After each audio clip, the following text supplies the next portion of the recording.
The Moomins and the Great Flood, Part 2, by Tove Jansson.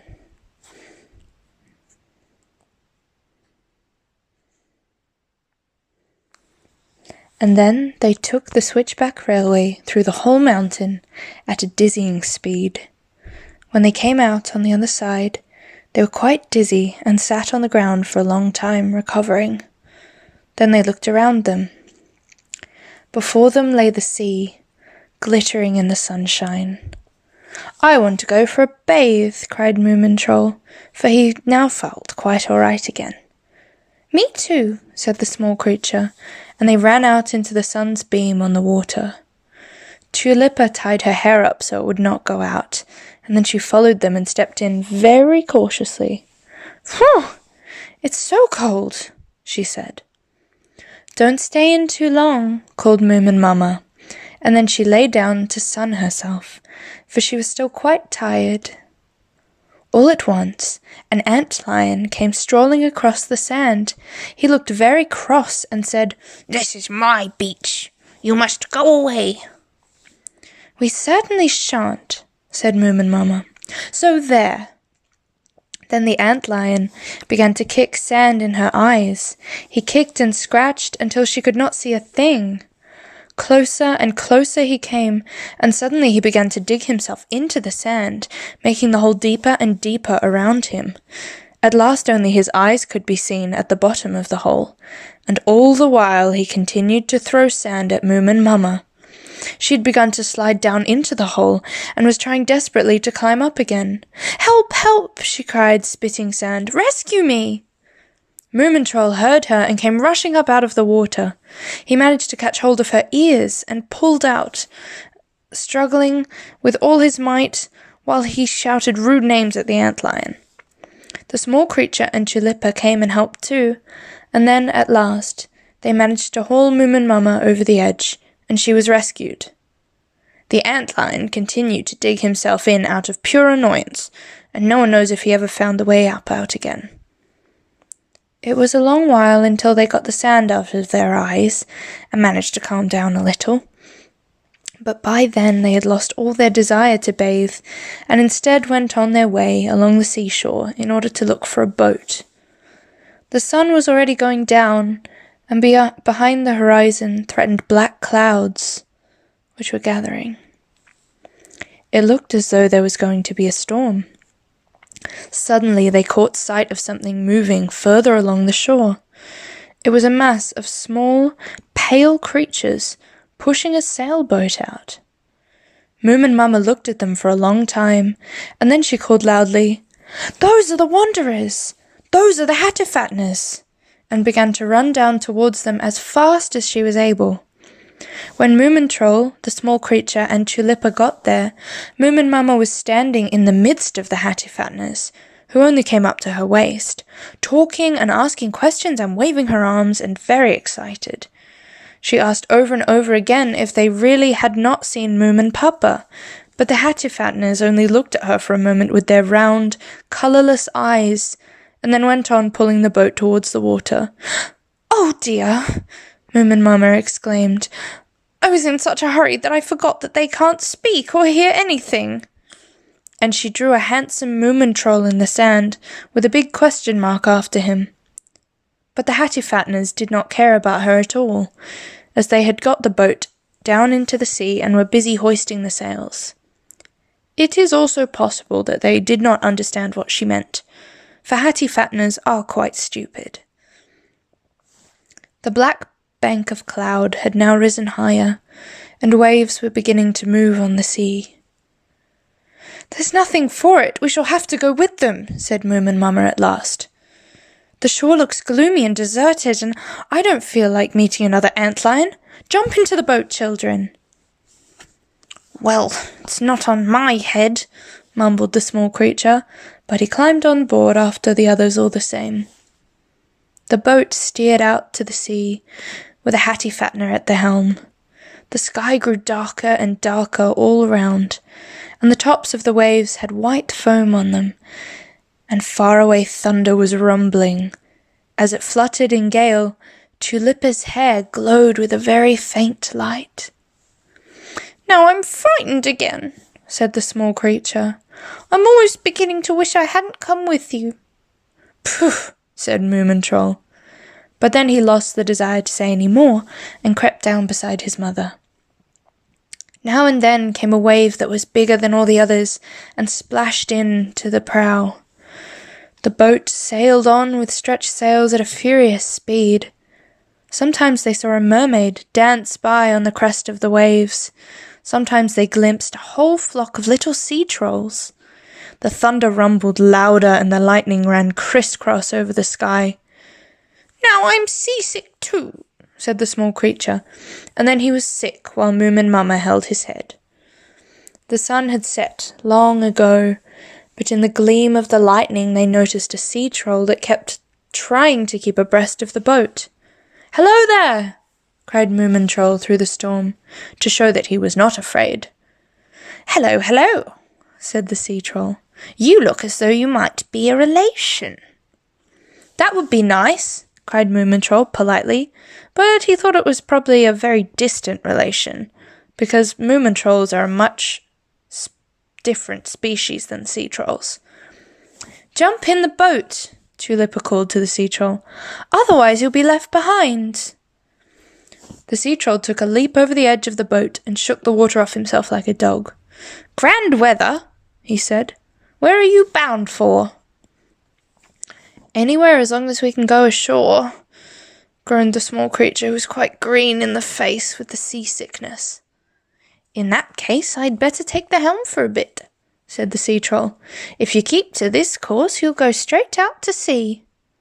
And then he took over from the Hattie-fattener, who sat at the helm, and made the boat alter course. It was strange how much easier it was, now that they had the sea troll with them. The boat danced along, and sometimes it made long leaps over the tops of the waves.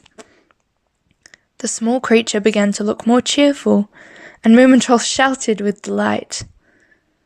Only the Hattie-fatteners sat staring indifferently at the horizon. They did not care about anything except travelling from one strange place to the other. "I know a fine harbour," said the sea troll, "but the entrance is so narrow that only superior navigators like myself can manage it." He laughed loudly and made the boat make a mighty leap over the waves. Then they saw land rising out of the sea under the forked lightning. Moomin Mama thought it was a wild and dismal land. "Is there anything to eat?" she asked.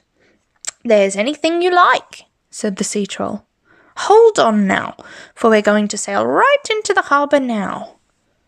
At that same moment, the boat rushed into a black ravine, where the storm howled between the enormously high faces of rock. The sea foamed white against the rocks, and it looked as though the boat was plunging straight towards them.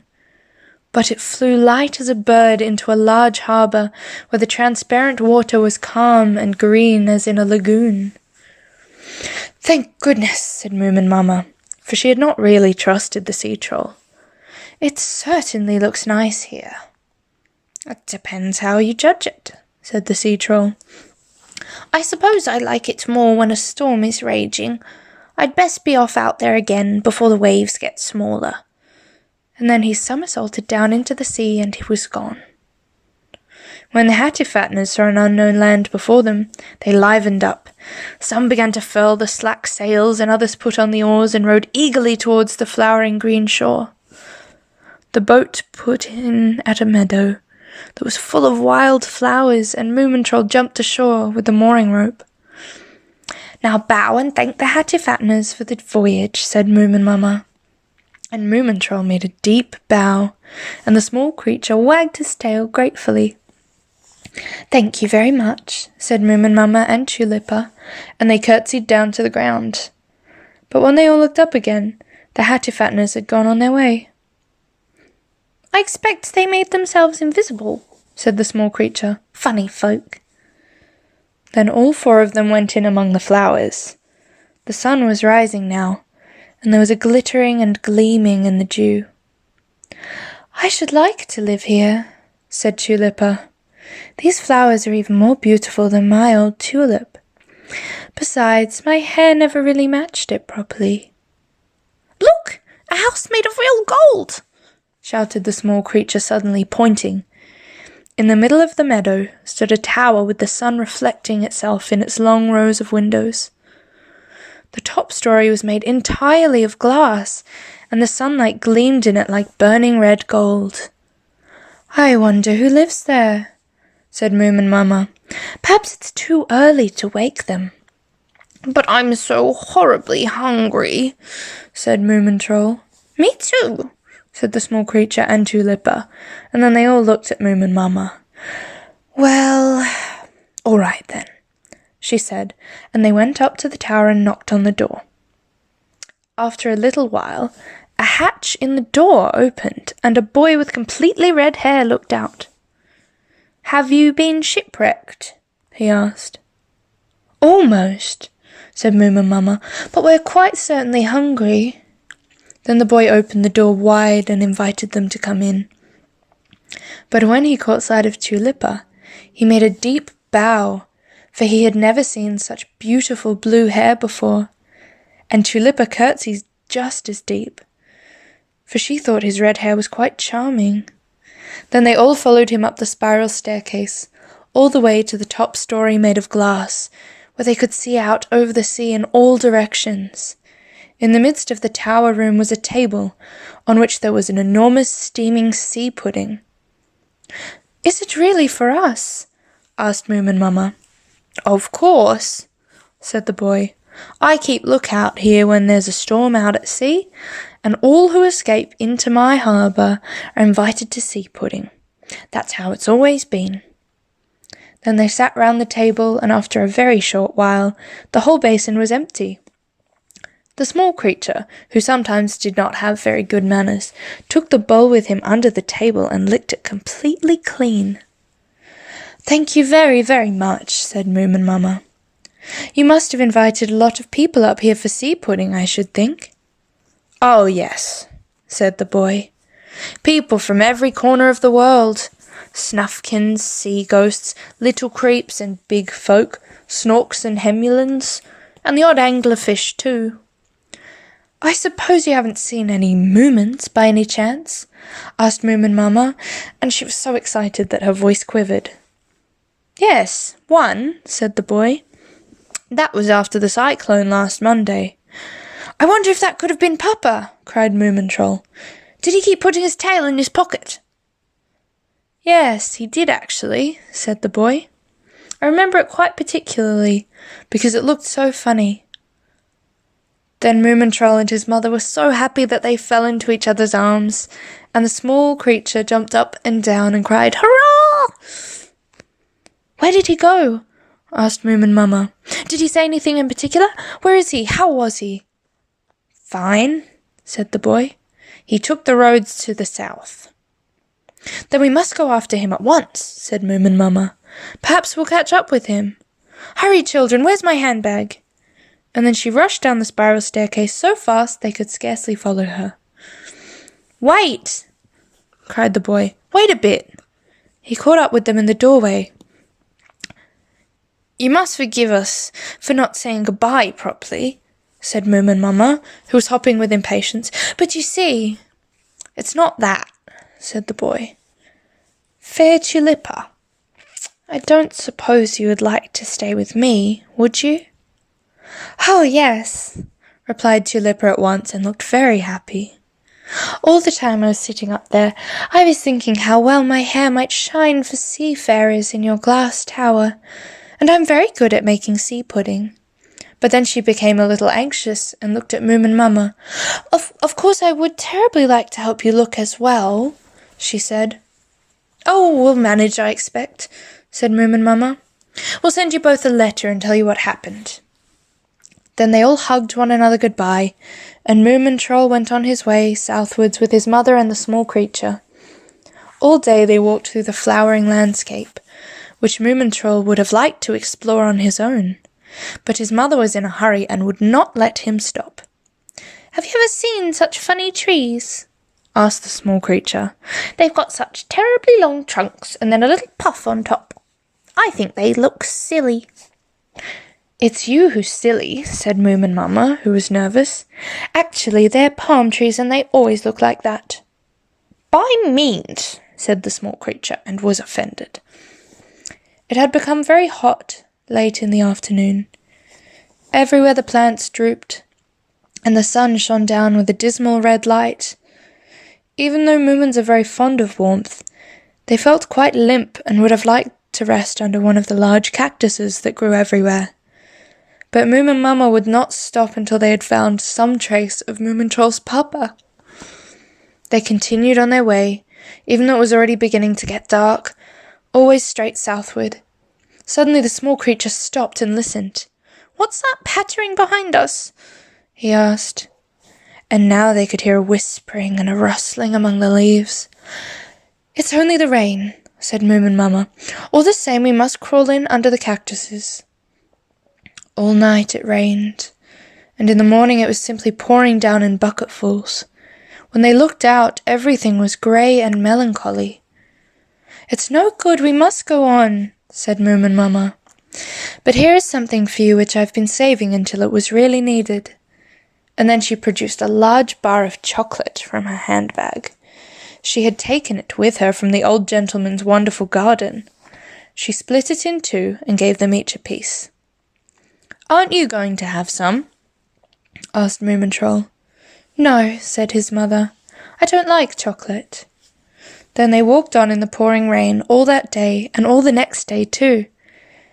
All they found to eat was a few sopping wet yams and 1 or 2 figs.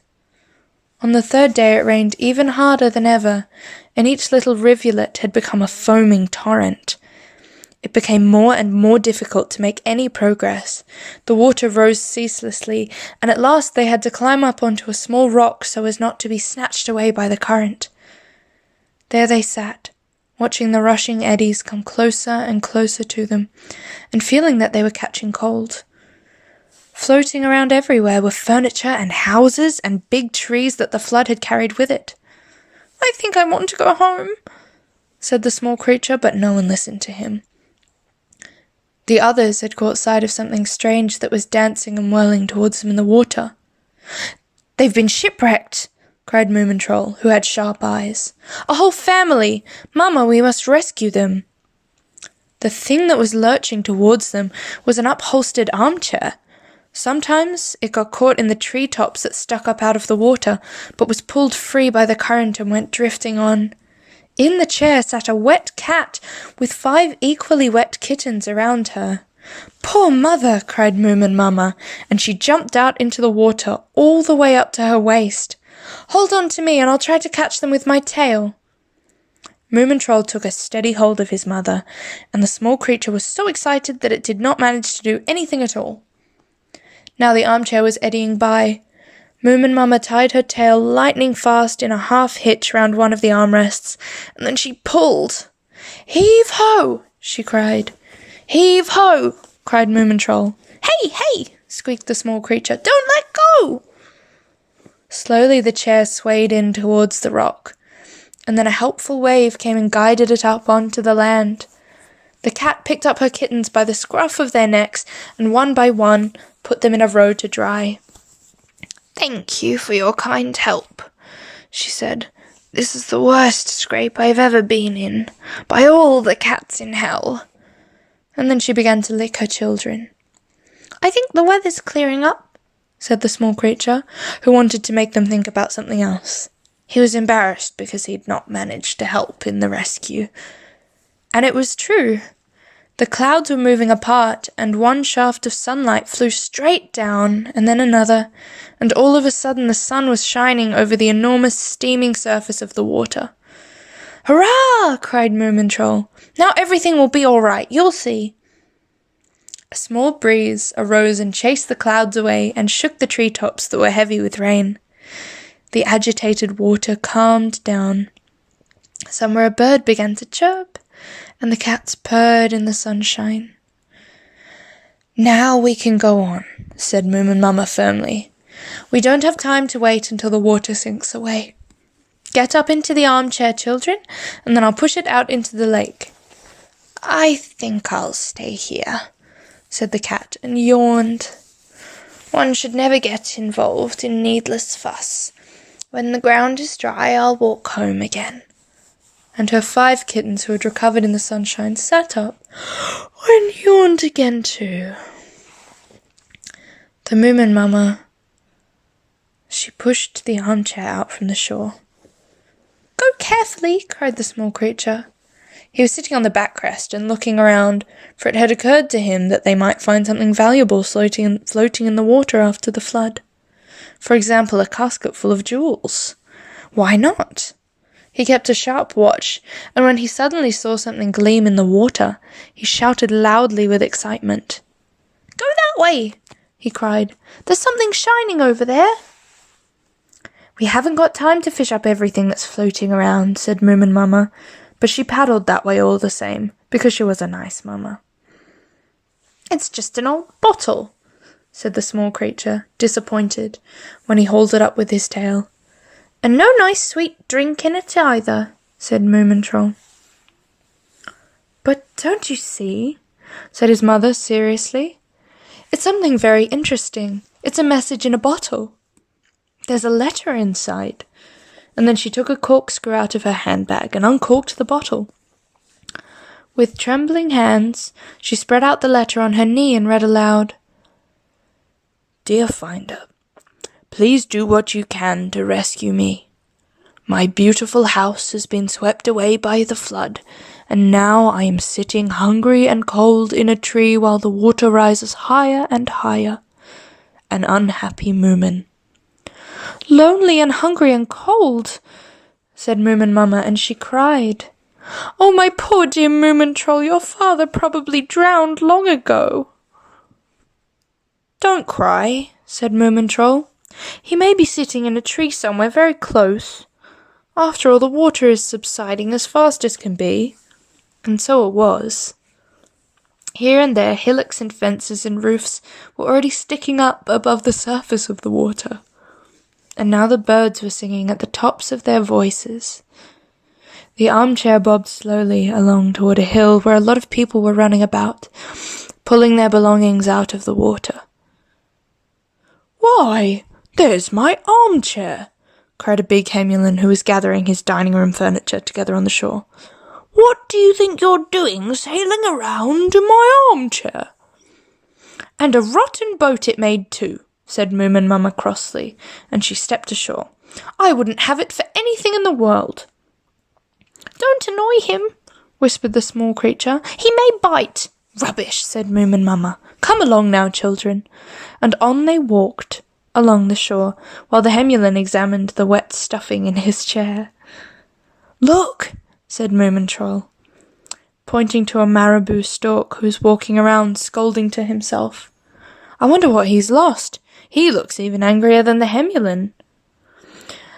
"My dear impudent child," said the marabou stork, for he had good ears, "if you were nearly 100 years old and had lost your spectacles, you wouldn't exactly look pleased either." And then he turned his back to them and continued his search. "Come along now," said Moomin Mama. "We must look for your father." She took Moomin Troll and the small creature by the hand and hurried on. After a while they saw something gleaming in the grass where the water had subsided. "I bet it's a diamond!" cried the small creature. But when they looked more closely, they saw that it was only a pair of spectacles. "Do you think they are the marabou stork's, Mother?" asked Moomin Troll. "Of course," she said. "I suppose you had better run back and give them to him. But hurry up, for your poor father is sitting somewhere hungry and wet and alone." Moomin Troll ran as fast as he could on his short legs, and far away he saw the marabou stork poking about in the water. "Hello, hello!" he cried. "Here are your spectacles, Uncle Stork." "Really?"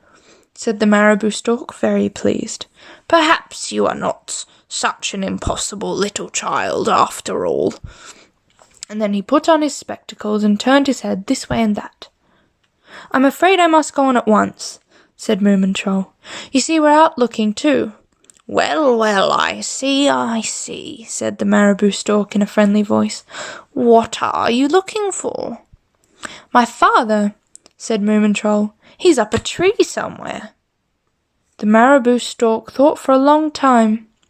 Then he said firmly, "You will never manage it alone, but I will help you because you found my spectacles." Then he picked up Moomin in his beak, very carefully, and put him on his back, flapped his wings a few times and sailed away over the shore. Moomin had never flown before, and he thought it was tremendous fun and a little uncanny. He was also quite proud when the marabou stork landed beside his mother and the small creature. "I am most indebted to you for your inquiries, madam," said the marabou stork, bowing to Moomin Mama. "If the family will climb on board, we shall effect our departure at once." And then he lifted first her and then the small creature, who squeaked with excitement. "Hold on tight," said the marabou stork. "We're going to fly out over the water now." "I think this is the most wonderful thing we've been through so far," said Moomin Mama. "Why, flying is not nearly as frightening as I thought. Now keep a good lookout for Moomin Papa in all directions." The marabou stork flew in wide circles and came in low over each treetop. They saw a lot of people sitting amidst the branches, but none of them was who they were looking for. "I shall have to rescue those creeps over there later on," said the marabou stork, whom the rescue expedition had made positively cheerful. He flew to and fro above the water for a long time. The sun began to set, and everything seemed quite hopeless. Suddenly, Moomin Mama cried, "There he is!" and began to wave her arms so wildly she nearly fell off. "Papa!" shouted Moomin and the small creature cried out too, just to keep him company. There, on one of the highest branches of an enormous tree, sat a wet, sad Moomin Papa, staring out over the water. Beside him he had tied a distress flag. He was so amazed and delighted when the marabou stork landed in the tree, and the whole of his family climbed down onto the branches, that he could not say a word. "Now we shall never be separated again," sobbed Moomin Mama, and took him in her arms. "How are you? Have you got a cold? Where have you been all this time? Was the house you built a very fine one? Did you think of us often?" "It was a very fine house, alas," said Moomin Papa. "My dear little boy, how you've grown." "Well, well," said the marabou stork, who was beginning to feel touched. I think I had better put you down on dry land and try to rescue a few more until the sun goes down. It's very pleasant rescuing people." And then he took them back to the shore while they all talked at the same time about all the dreadful things they had been through. All along the shore, the people had lit fires at which they were warming themselves and cooking food, for most had lost their homes. The marabou stork put down Moomin his father and mother, and the small creature at one of the bonfires, and with a hasty farewell he flew out over the water again. "Good evening," he said to the two anglerfish who had lit the fire. "Please sit down, the soup will be ready in a moment," they called out. "Thank you very much," said Moomin Papa. "You've no idea what a fine house I had before the flood. Built it all by myself. But if I got a new one, you'll be very welcome there any time." "How big was it?" asked the small creature. 3 rooms, said Moomin Papa. 1 sky blue, 1 sunshine yellow, and 1 spotted. And a guest room in the attic for you, small creature." "Did you really mean us to live there too?" asked Moomin Mama, very pleased. "Of course," he said. "I looked for you always, everywhere. I could never forget our dear old stove." Then they sat and told one another about their experiences, and ate soup until the moon had risen and the fires began to go out along the shore. Then they borrowed a blanket from the anglerfish, and curled up close next to one another and fell asleep. Next morning the water had subsided a good way, and they all went out into the sunshine in a very good mood. The small creature danced in front of them and tied a bow on his tail because he was so happy. All day they walked, and wherever they went it was beautiful. For after the rain, the most wonderful flowers had come out everywhere, and the trees had both flowers and fruits. They only needed to shake a tree slightly, and the fruits fell down among them. At last they came to a small valley that was more beautiful than any they had seen earlier in the day. And there, in the midst of the meadow, stood a house that almost looked like a stove, very elegant and painted blue. "Why, that's my house!" cried Moomin Papa, quite beside himself with joy. "It must have floated here, and here it is." "Hurrah!" shouted the small creature, and they all rushed down into the valley to admire the house. The small creature even climbed up on the roof, and there he shouted even louder, for up on the chimney hung a necklace of real large pearls that had lodged there during the flood. "Now we are rich!" he cried. "We can buy a car and an even bigger house." "No," said Moomin Mamma. "This house is the most beautiful one we shall ever have." And then she took Moomin Troll by the hand and went into the sky blue room. And there in the valley they spent the whole of their lives, apart from a few times when they left it and travelled for a change.